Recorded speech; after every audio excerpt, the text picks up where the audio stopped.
Hello, welcome to the My Toolbelt. This is Michael. Today I thought we would talk about lights. And if we go to Create, Lights, and I'll break this menu off. These are the kinds of lights that we have available. Ambient light, directional light, point light, spotlight, area light, and volume light. I figured I'd try and go over all of them since if you look in the options for the ambient, directional, point, they're all pretty similar. Spotlight has several more than the others, but for the most part they have a lot of the same settings with a couple of differences for each. So I figured instead of having a video going over each one and going over the same kind of thing a lot, we can try and go over all of them. We'll see how that works. So we'll start with ambient since it's first in the list. I'll move this over here. And let's just create one with just using default settings. Create. If I move this up in the scene so we can see it. If I have these little primitive objects around just so we can kind of see what happens. I hit the 7 key, it'll bring up lighted view, and you can see the result of having this light in the scene. Now by default, the ambient light does have kind of a hot spot. Typically though, what an ambient light is used for is as a fill light, which will fill the scene equally and not have a hot spot, although obviously you can have one. Let's render the scene. So with just these default settings with the ambient light kind of in between all my objects here, let's just render the scene and we get this result here. And I'm going to keep this image just so we can, using this button here in my render view, this green button, and we can look back at this image as we make changes and see the differences. So I'll minimize this and go into my attributes for my ambient light. This has all the settings from the option menu. So the color is obvious. Color is white. You can change the color to be whatever you want with this handy color wheel. Make it yellow or blue or whatever, like so. And right here in the bottom right of the color wheel, you can change the type of sliders you have. These are RGB that go from 0 to 1. You can use RGB to go from 0 to 255, which is common in a lot of other applications like Photoshop. Then you have HSV, which stands for hue, saturation, and value. So you can change the hue, how saturated it is, and then the value on a white to black scale. Like so. That's just color. Pretty obvious. You can also map the color with this checkerboard button here. You can map a texture onto the color. So if you want to have a texture being projected in your light, you can do that. Then intensity is just how bright the light is. The higher the intensity, the more bright it gets. You can see how my hot spot right now gets really white and blown out, while the other side of it maintains that ambient fill of the color that we have chosen. Then Illuminates by default, we'll come back to that. Ambient Shade, and this is specific to the ambient light, and this is what gives us the hot spot. If we take this down to 0, you can see how my scene is completely filled with the light color. That right now is this greenish tint. We can change that, of course. But there is no shadows or obvious light being cast on an object that highlights it or makes it visible. It's literally just a fill light. If we go back to my render view and render the scene again, we get this kind of result using this color here. So if I keep that image and go back and forth between the two, you can see how the change in the ambient shade really affects how this light is used. Minimize that again. Now what I typically use the ambient for is as a fill with ambient shade down to 0. I might give this, depending on the scene, if it's like an outdoor scene, might give it a slight blue or green, depending on, if you're in the woods or something. Just kind of a light bounce fill light effect, where if you're outside in the blue sky, you can have kind of a bluish tint to your ambient light. Something like this.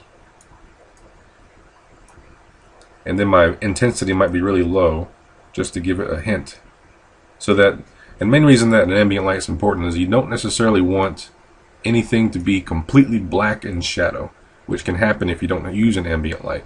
Because if you look in the real world, even unless you're midnight on a new moon night where there's no moon in the sky and it's just pitch black, you can't see your hand in front of your face, most of the time, if you look in the shadows, like if you look around you right now and find a shadow, it's not pitch black where you can't see anything. So giving a little bit of an ambient light will fill in those shadows with some light so that it's not just pitch black. And back to this Illuminates by default. This essentially lets you turn the light off if you want to. If I were to render the scene right now, you see I have this blue image.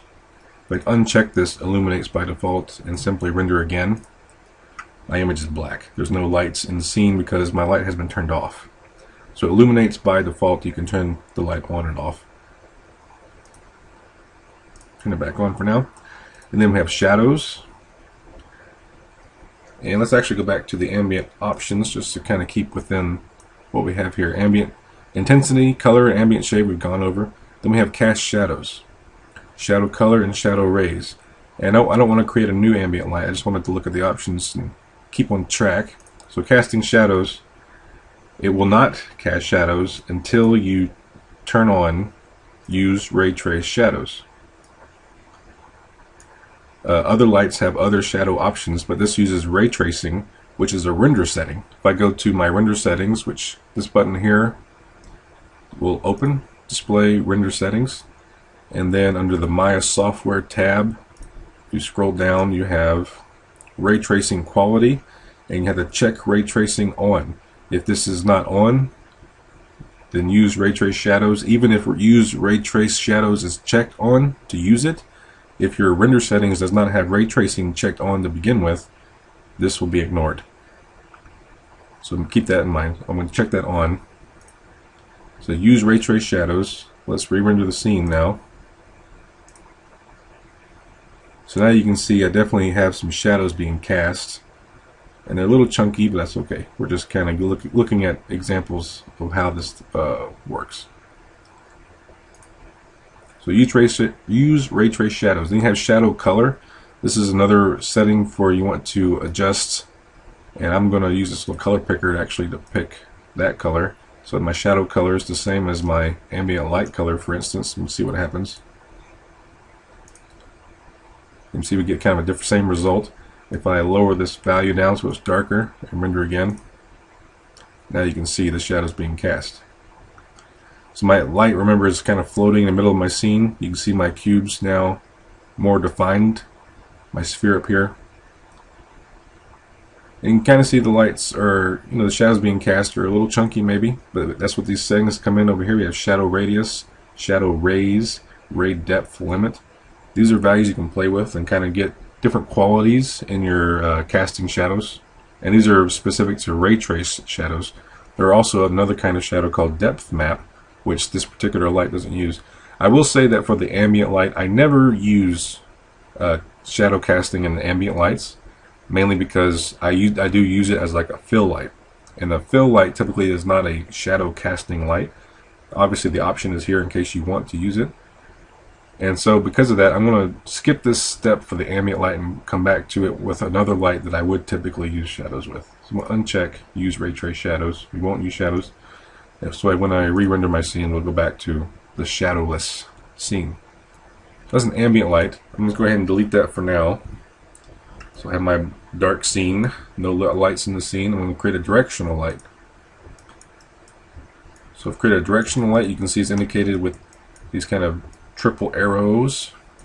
I guess that's actually 4 arrows pointing in a direction, and you can rotate this light and change the direction of the light being cast. Now a directional light, even though it is the icon that indicates the directional light is right here in the center of my scene, the light is actually not being cast from this point. This is simply an indicator of the direction of the light. The light is actually being cast infinitely up in the sky and going in this direction, in all directions, across the entire universe of my Maya scene. So even if I have this sphere, 100 million miles over there, with my direction light here, it'll still get cast. The light will still get cast on the sphere. So the directional light is like a main key light. You can think of it as the sunlight, for instance. The sun is casting light in our direction, and the entire half of the globe is being lit by it. Now, directional lights have many of the same settings as the ambient did. Color, intensity. Increasing the intensity increases the brightness. Illuminates by default is also an option here to turn it on and off.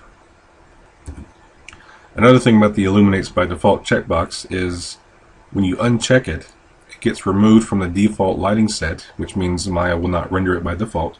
However, if you have an object being light linked to the light, it will be lit by it. For example, and what light linking is you are specifying a light to light a specific object. You're linking that light to an object. So that light will only affect the object linked to it. So if I want to light link this cube to this light, if I go to Window, Relationship Editors, and we have light linking, and you can choose light centric or object centric. If I choose light centric, this window appears, and on the left I have a list of all my lights, which right now is just this one. And when I select it, all the objects affected by this light are highlighted on the right side. So if you want to unlink the lights to something, let's just make it affect the sphere. So now, if I minimize this, while you won't see a difference in the scene if I render, only the sphere is lit by the light. If I create a new light, and I'm going to turn the original lights illuminate by default off, and then select my new light, and again go to display, window, relationship editors, light linking, light centric.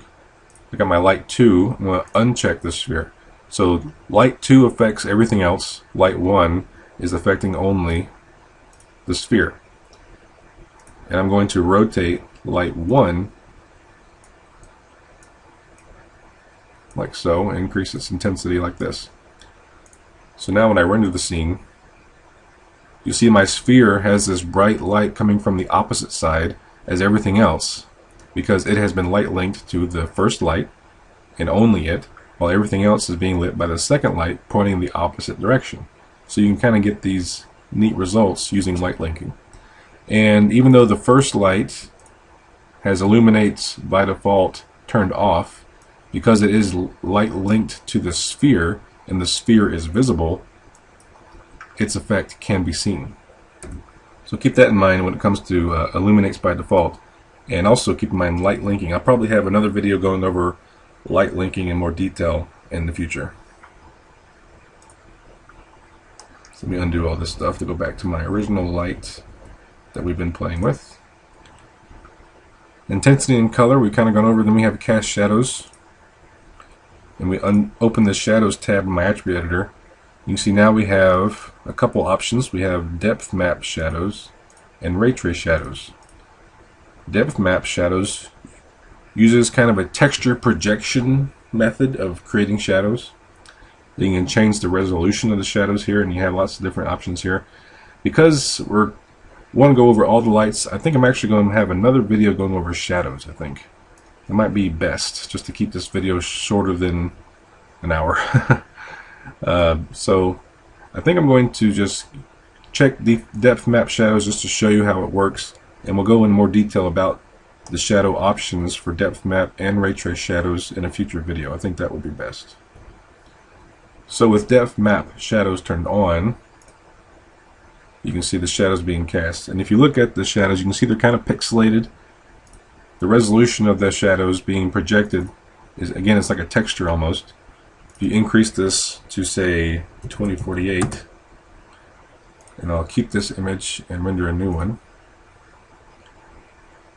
If I go back and forth between my two images here, you can see the shadows of the original image and the shadows of the new image are much more crisp. Especially where this helix is casting. So that's using depth map shadows. Okay, let's move on. Back to the attributes just so I can show you shadow color we've talked about before. Then we have interactive placement.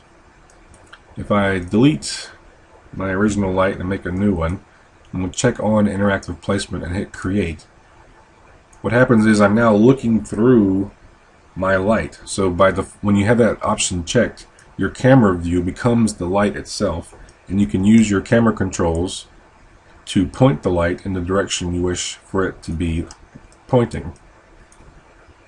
And then if you go to panels, perspective, and then use your perspective view, you can see now my light's in the scene pointing in the direction that I had placed it using interactive placement. This checkbox. Okay, let's delete that one. Move on to point light options. Intensity, color, we've talked about. Casting shadows and shadow color, we've talked about. So the only other option is decay rate. And we have linear, quadratic, and cubic, and none. Let's choose none by default and hit create. So you can see I have my light, and unlike the ambient light with ambient shade turned to 0, with a point light, the point is the light source, and you're obviously getting light cast from this source. So we have color, intensity, illuminates by default. Oh yes, we also forgot to talk about emit, diffuse, and emit specular.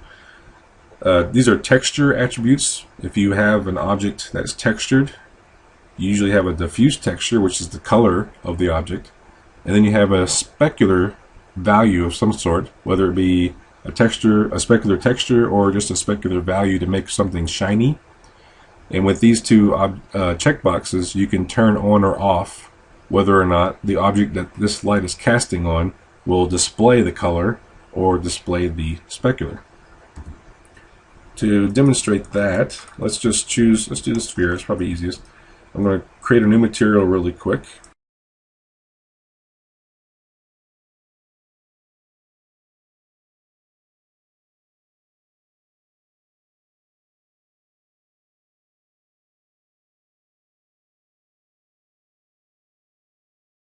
Okay, so in my result here, you can see the brown and white pattern on this sphere, and hopefully you can see this little hot spot from where it is kind of has a shininess value, and I can increase that, of course, to make it more apparent.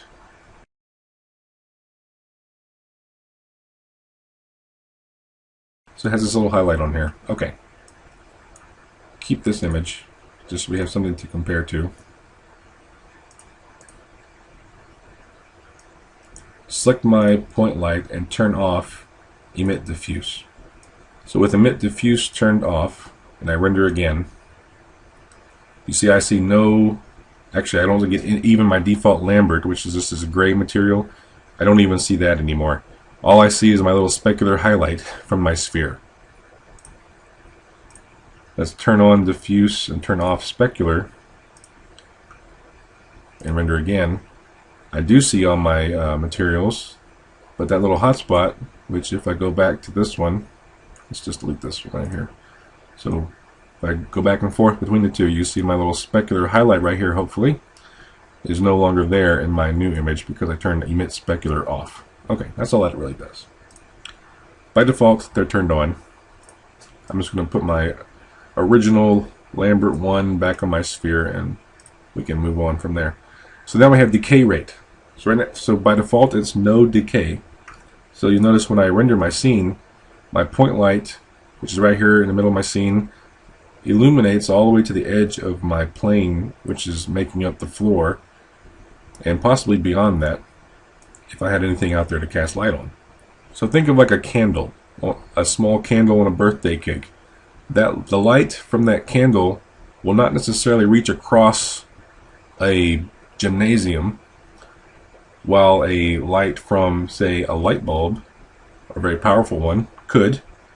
So you can control that decay with the decay rate option. Hopefully that explains it a little bit. Let's just demonstrate. So that was with no decay, this image here. I'm going to get rid of my old images and just keep this one. From no decay, let's go to linear decay. You can see my scene changes dramatically from no decay to linear decay, and we'll render. And so you can see the difference between the two. Obviously ignore the color change of the sphere since I took that off. But if you look at the floor and the surrounding objects, with a linear decay rate, that light becomes much dimmer.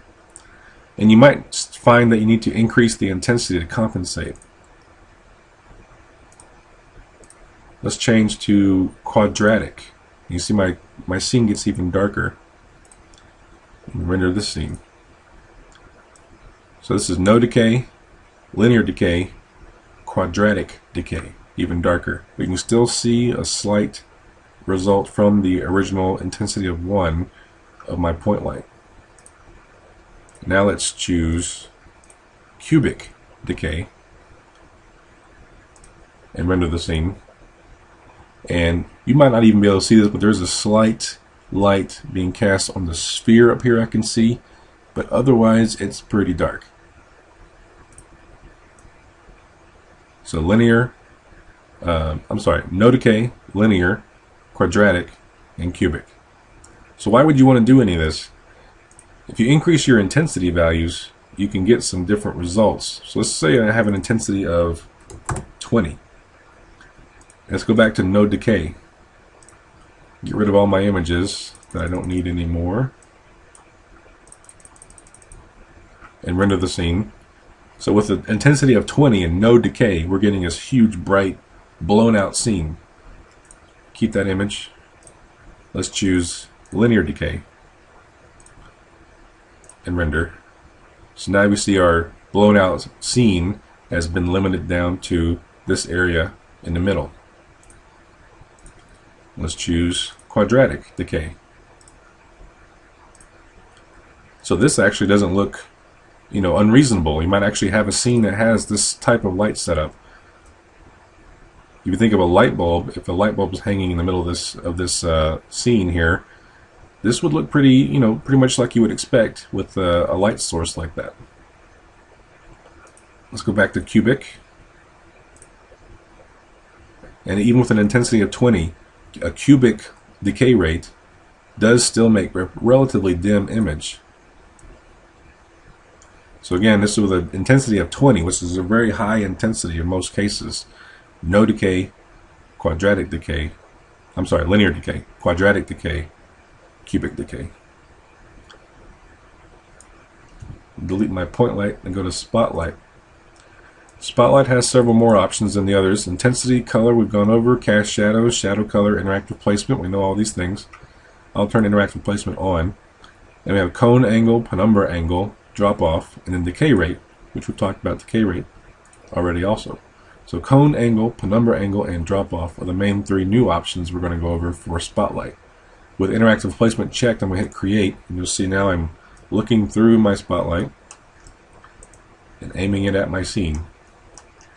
So let's look at it like this, and with it still selected and I'm still looking through it, I can go to my attributes and adjust my cone angle, penumbra angle, and drop off like so. And you can see how the scene changes based on what I'm doing. There we go. So now you can see I have a very crisp line around the border of my spotlight. If I turn the penumbra angle up, so with no penumbra angle or a 0 value and then a value of 5.7, we have this kind of blurriness effect at the border of the spotlight, which is more like what you'd expect. If you're looking at a spotlight being cast on a stage, for example, you don't typically see a very crisp, hard line where the spotlight hits. You're going to see some fall off, some penumbra angle, some on that spotlight's effect on the scene. And then drop off.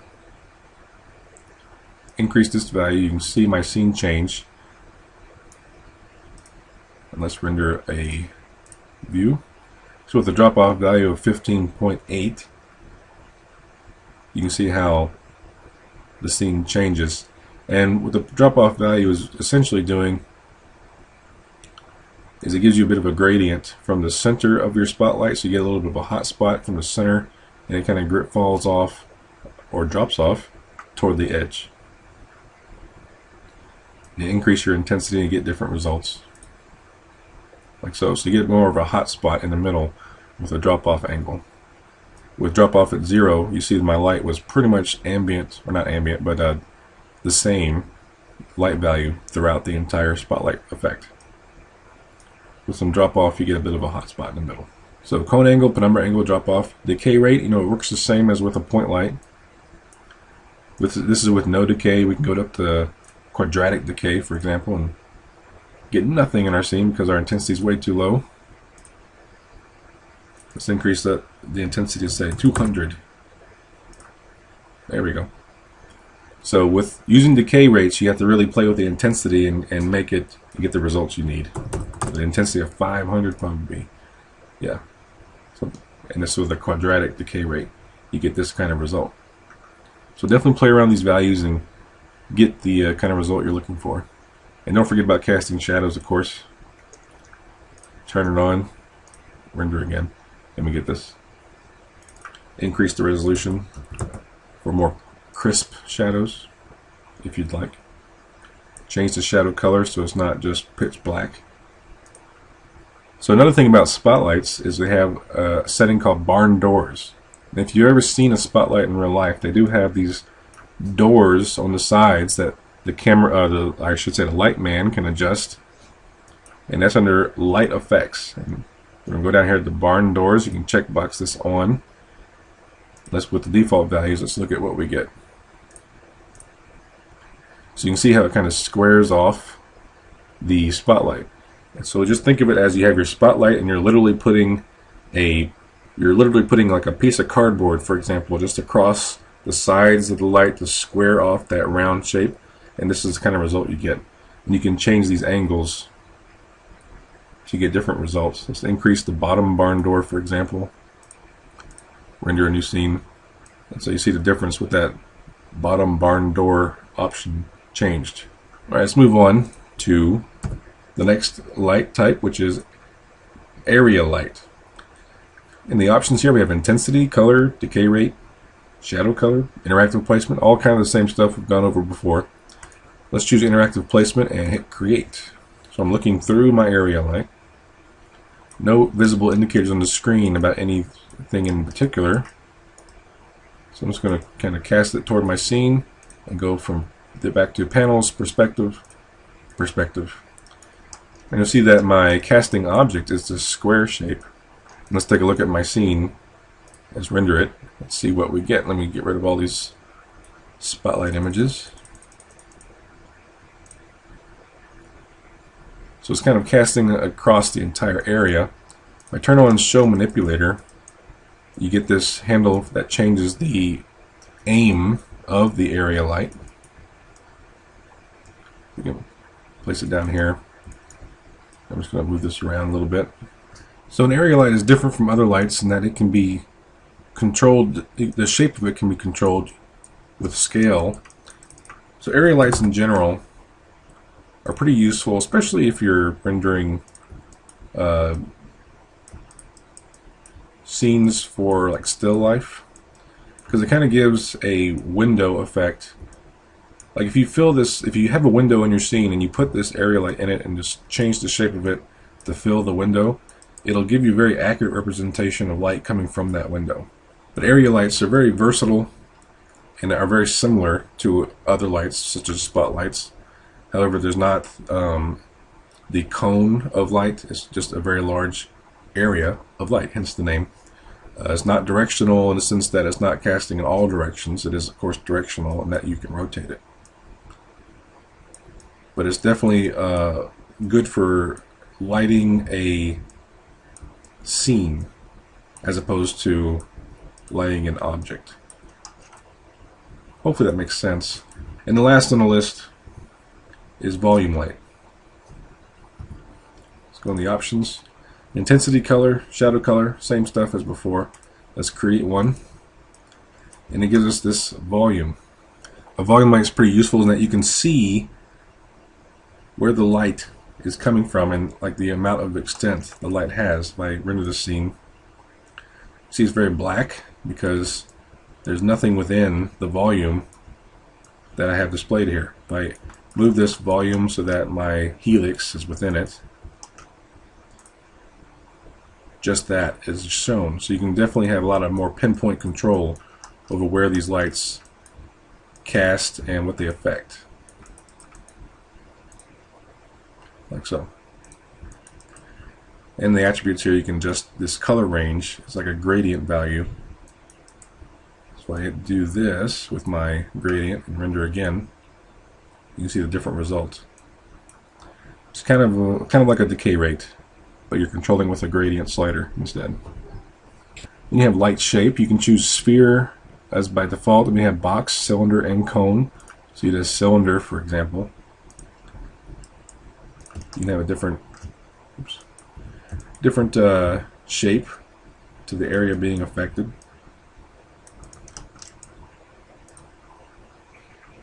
So yeah, I hope you learned something about lights in general. We'll kind of go over more specifics later.